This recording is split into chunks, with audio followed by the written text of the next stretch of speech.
Λοιπόν, ελάτε να δούμε σήμερα από κοντά μία από τις πιο, θα έλεγα, σοκαριστικές τραγωδίες του Ευρυπίδη, τον Ηρακλή Μενόμενο. Ένα έργο κάπου εκεί στο 416 π.Χ. που πραγματικά παίρνει την εικόνα του ήρωα που ξέρουμε και την κάνει κομμάτια. Για σκεφτείτε το λίγο. Τι γίνεται όταν ο μεγαλύτερος ήρωας από όλους, το σύμβολο της απόλυτης δύναμης, γίνεται ξαφνικά το μεγαλύτερο τέρας?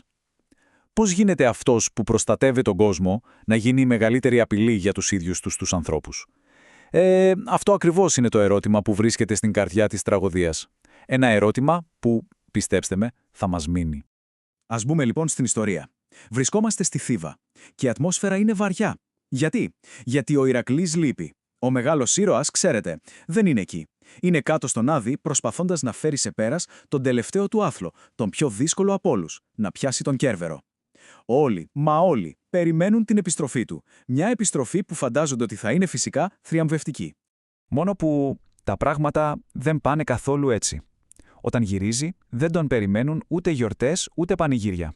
Αυτό που βρίσκει είναι την ίδια του την οικογένεια. Ένα βήμα πριν τον θάνατο. Και στην αρχή η σύγκρουση μοιάζει σχεδόν κλασική, θα έλεγε κανείς. Από τη μία έχουμε τον κακό της υπόθεσης, τον Λύκο, ένας θνητός τύραννος που έχει στριμώξει την οικογένεια του Ηρακλή, τη γυναίκα του, τη Μεγάρα, τα παιδιά τους, ακόμα και τον θετό του πατέρα, τον Αμφιτριώνα. Και από την άλλη, μα ποιος άλλος, ο ίδιος ο Ηρακλής, η απόλυτη, η ακατανίκητη δύναμη.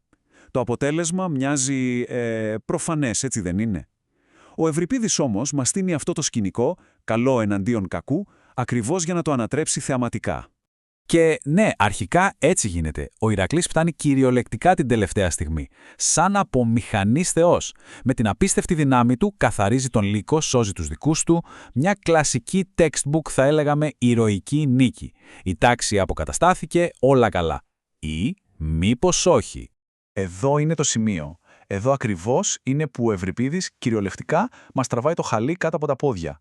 Γιατί καταλαβαίνουμε ότι ο αληθινός αγώνας του Ηρακλή δεν είχε να κάνει ποτέ με θνητούς. Ο πραγματικός, ο μεγάλος κίνδυνος έρχεται από πολύ, πολύ ψηλά. Όλος αυτός ο θρίαμβος εντελώς προσωρινός. Γιατί η Ήρα, η αιώνια εχθρός του Ηρακλή, δεν έχει τελειώσει μαζί του. Ούτε κατά διάνοια. Ναι, η μάχη με τον άνθρωπο τύραννο τελείωσε. Αλλά η επέμβαση της θεϊκής αυθαιρεσίας, ας την πούμε έτσι, μόλις τώρα αρχίζει. Και εδώ ο Ευρυπίδης κάνει κάτι φοβερό. Φέρνει στη σκηνή την ίδια τη μανία. Σαν πρόσωπο, σαν οντότητα.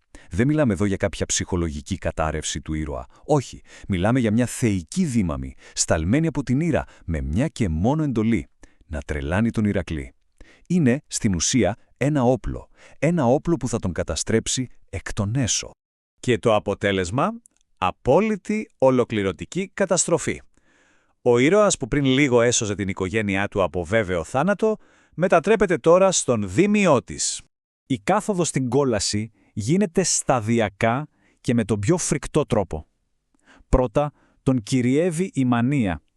Μέσα στο παραλήρημά του νομίζει ότι πολεμάει τους εχθρούς του, αλλά αντί για αυτούς σκοτώνει τη γυναίκα του και τα ίδια του τα παιδιά. Και μετά η τρέλα φεύγει και η πραγματικότητα τον χτυπάει σαν κεραυνός. Η συνειδητοποίηση είναι τόσο φρικτή, τόσο αβάστακτη, που η μόνη διέξοδος που βλέπει είναι η αυτοκτονία. Και όμως, ακριβώς εκεί, στο πιο σκοτεινό σημείο, στο απόλυτο μηδέν της ύπαρξής του, εμφανίζεται κάποιος, ένας άλλος ήρωας. Όχι όμως ένας ήρωας που ήρθε για να σκοτώσει τέρατα, αλλά ένας που ήρθε για να σώσει έναν άνθρωπο. Είναι ο φίλος του, ο Θησέας. Φτάνει στη Θήβα και τι να δει? Τον Ηρακλή, διαλυμένο, καλυμμένο με το αίμα των δικών του. Και εδώ το έργο παίρνει μια εντελώς νέα τροπή. Η λύση, βλέπετε, δεν θα έρθει από τον ουρανό, από τους θεούς, έρχεται από τη γη, από την απλή ανθρώπινη αλληλεγγύη. Ο Θησέας γίνεται στην ουσία η συνείδησή του, η άγκυρά του. Πρώτα απ' όλα τον σταματά. Τον εμποδίζει με τα ίδια του τα χέρια να βάλει τέλος στη ζωή του. Μετά του μιλάει, με λόγια γεμάτα κατανόηση, τον πείθει να αντέξει, να κουβαλήσει αυτό το αβάσταχτο βάρος και να ζήσει. Και στο τέλος του δίνει μια διέξοδο. «Έλα μαζί μου στην Αθήνα», του λέει. «Έλα να ξαναρχίσεις». Του προσφέρει καταφύγιο, ναι, αλλά πάνω απ' όλα του δίνει έναν λόγο για να συνεχίσει. Οπότε, τι μας μένει στο τέλος? Ποιο είναι το νόημα αυτού του τόσο σκοτεινού έργου? Και γιατί ο Ηρακλής Μενόμενος μας μιλάει τόσο έντονα ακόμα και σήμερα. Κοίταξτε, η ιδιοφυΐα του Ευρυπίδη είναι ότι δεν φτιάχνει ένα έργο για να υμνήσει τον ήρωα. Το αντίθετο, τον γκρεμίζει από το βάθρο του. Μας δείχνει πως ακόμα και ο πιο δυνατός άνθρωπος του κόσμου είναι ένα τίποτα, ένα παιχνιδάκι μπροστά στην αυθαιρεσία των θεών. Η τραγωδία του Ηρακλή δεν είναι ότι έχασε από κάποιο τέρας. Η τραγωδία του είναι ότι καταστράφηκε από μια δύναμη που δεν μπορούσε καν να πολεμήσει. Το έργο λοιπόν μας ρωτάει πόσο ελεύθεροι είμαστε, ποια είναι η αξία μας σε έναν κόσμο παράλογο. Και μέσα σε όλο αυτό το σκοτάδι δίνει μια απάντηση. Η μόνη μας ελπίδα, η σωτηρία μας, είναι η φιλία. Και κάπως έτσι φτάνουμε στο τελικό ερώτημα, που είναι και η καρδιά όλου του έργου. Ο Ευρυπίδης μας βάζει να σκεφτούμε, τελικά ποιος είναι ο πιο δυνατός?